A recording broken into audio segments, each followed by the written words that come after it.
Sarah Palin continues her extreme assault on the English language, and it has become violent, Lewis. She is the queen of the word salad, a sous chef of sorts, we could consider her.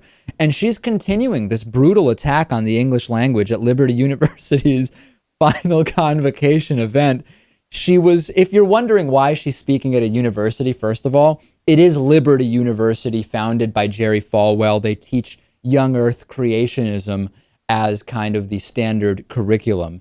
I'm just going to play a little bit of audio for you, just to give you a sense of the flavor. I'm not playing video because I have a sense Liberty University, which holds the copyright, wouldn't like us using the video. Let's listen to just a little audio, and then I'm going to read to you one sentence from Sarah Palin's speech. Listen to this. Growing up in Alaska, and I hope we get to talk a little bit about Alaska. Yeah. Alaska is such an independent place, and it's all about hard work and the great outdoors.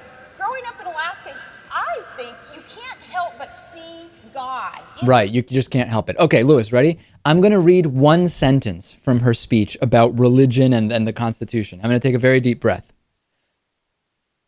If you lose that foundation, John Adams was implicitly warning us, then we will not follow our Constitution. There will be no reason to follow our Constitution because it is a moral and religious people who understand that there is something greater than self. We are to live selflessly and we are to be held accountable by our Creator. So that is what our Constitution is based on. So those revisionists, those in the lamestream media especially, who would want to ignore what our founders actually thought, felt, and wrote about in our Charters of Liberty, well, that's why I call them the lamestream media.